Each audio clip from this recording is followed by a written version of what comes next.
Italy 2018, Part 5, Levanto and Cinque Terre.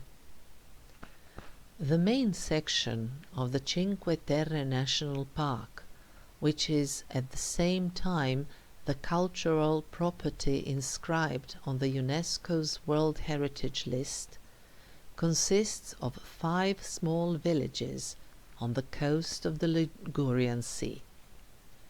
Between them and farther inland there are numerous walking trails, and this entire area has with time become incredibly popular and consequently full of tourists. The villages may be visited within a day, transferring by train from one to the next, and it is also possible to stay several days and visit all the villages as well as the entire national park leisurely, using a map and well-marked trails. As far as walking and such way of visiting the area are concerned, it is important to emphasize that not all the trails are always open. The information on this subject may be found out in specialized tourist offices that are located both in La Spezia and in each of the villages, where you may also buy the entrance tickets for the national park. At the time I was there, the trails between Corniglia and Manarola, as well as between Manarola and Riomaggiore, were closed.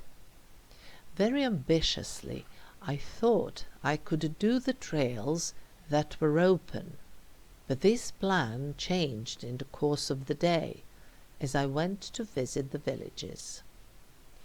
Namely, since I don't have a lack of ambition, I first decided to take the train to the place called Levanto. It does not belong to the national park, but from there to the village of Monterosso, which is the farthest from La Spezia, there is a 7 to 8 kilometer trail that may be covered in around 2.5 hours. I was told that the trail from Monterosso to Vernazza is significantly steeper, and although only some 4 kilometers long, it requires an hour and a half, and even longer. Once in Levanto, however, I first headed for the beach, since I wanted to dip my feet in the shallows, and I can report that the water was chilly. So I soon put my shoes back on and started uphill.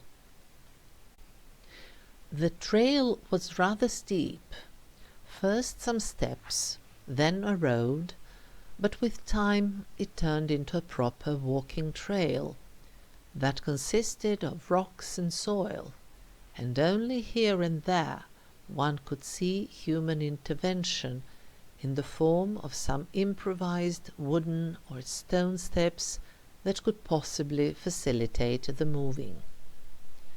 Apart from my not too great fitness, a significantly larger problem lay in the fact that I did not have proper footwear.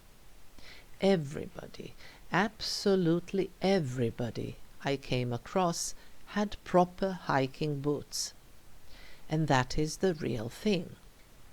That much I know myself.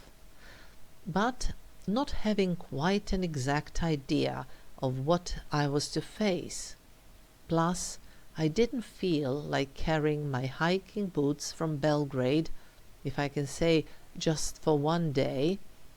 I did have some sportive shoes on my feet, but they were neither proper trainers, nor did they have the quality sole which is deemed a must, especially during the descent when there may be slipping.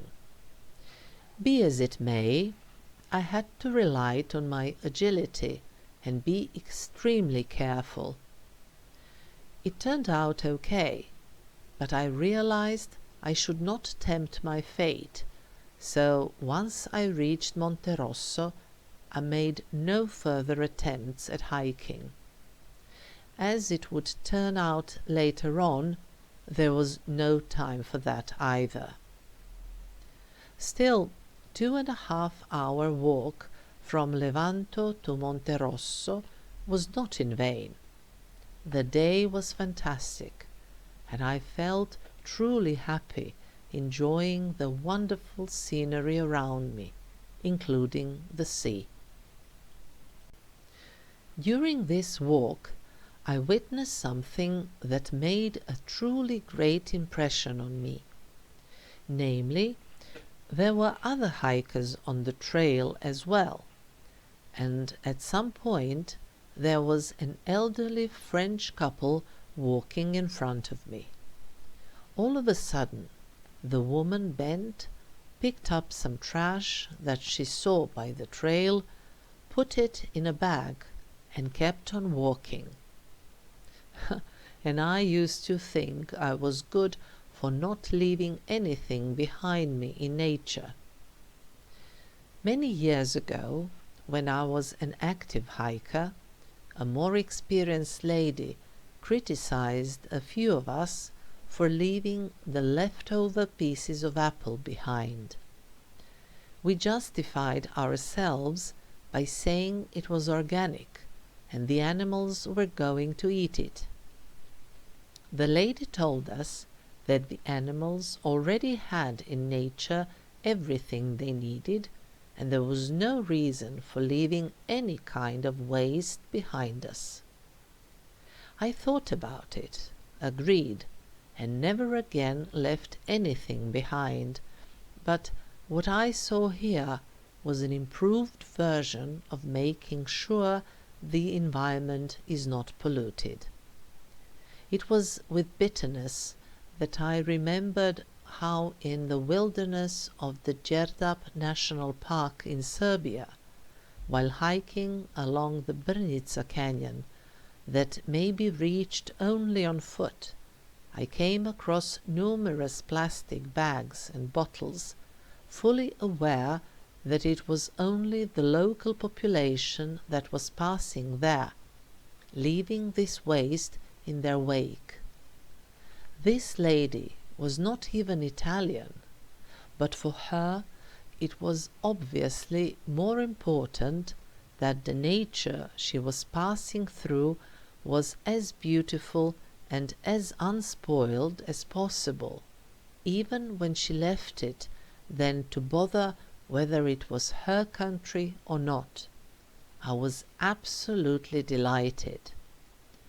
So, after almost 2 hours, I came to an expansion of the trail where a larger number of people were already making a break, and the reason was that it was possible to enjoy a stunning view of Monte Rosso from there. From there, the trail only went downwards, and when you reach the level of the sea, you actually first enter a newer part of Monte Rosso called Fegina. There I sat in a cafe on the beach, had a nice rest, and then continued farther along the sea, following the signs that pointed towards the center. In fact, that center is the, if I can say, right village of Monte Rosso that constitutes Cinque Terre, and in order to reach it, one can follow either a path that goes around a big rock rising from the sea or go through a tunnel. I decided to walk one way around the rock and the other way through the tunnel. When you get to the center, you cannot help being delighted. The place is indeed a gem. It is not very big, so it may be walked around rather quickly, which was what I did. I had already planned to have lunch in one of the villages, but at this point I thought I should not do it in the first one, so I decided to do it in the next one.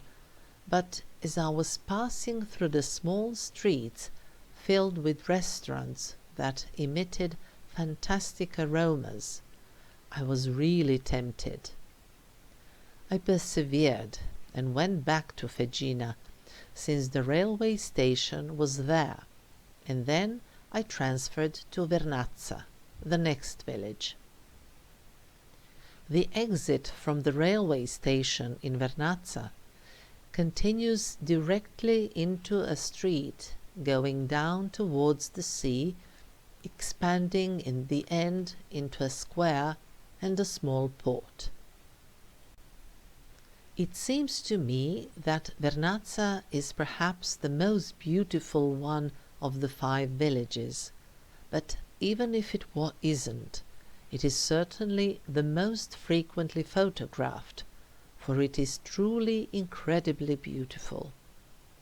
The tall, narrow houses, painted in vivid colors, as well as a fortress rising above one part of the village, together with a few churches, and all of this against the green slopes of the hills, while the sea is on the other side.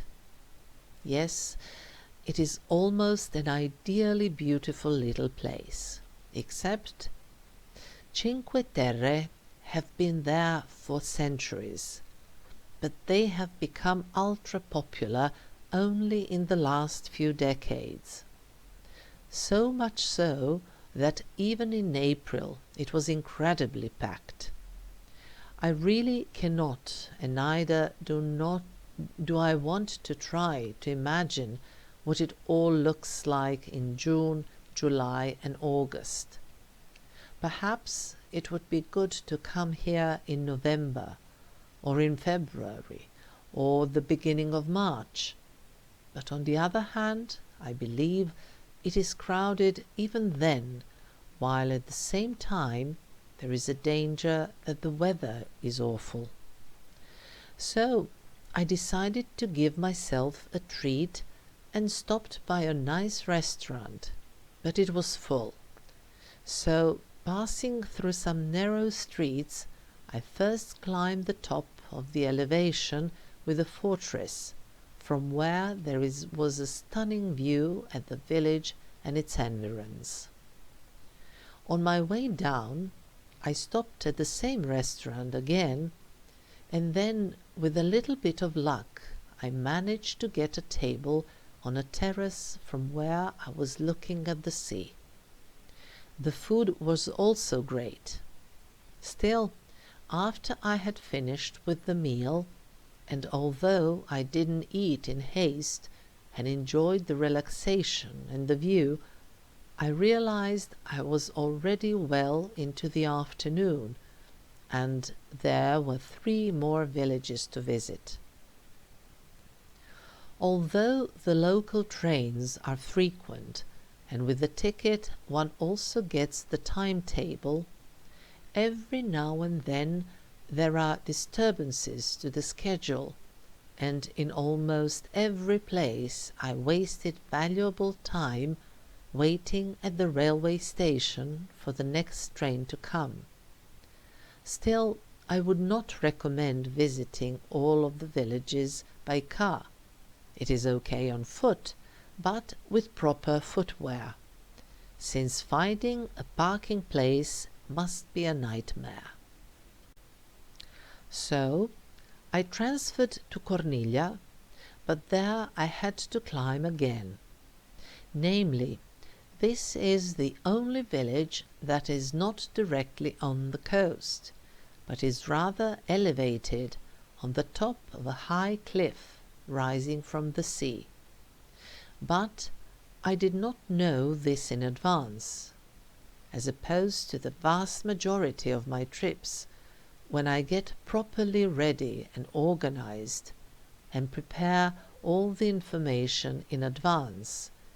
Here I was quite relaxed, and on the basis of the first two villages concluded that the third one had to be by the sea. So, when I left the train station and saw a board pointing towards the beach, I headed that way directly. As it turned out, this was completely pointless, and walking on a long path that led parallel between the sea and the railway line, with the sea being below and the railway line being above, all of a sudden I noticed zigzag stairs on the hill in front of me, and I realized this was the way to Corniglia. This climbing thing was starting to get on my nerves. Only up and down, while I was hot and already quite tired. Still, there was no way out. Admittedly, there is a local minibus that may take you to the centre of the village, but I could not be bothered with its timetable as well.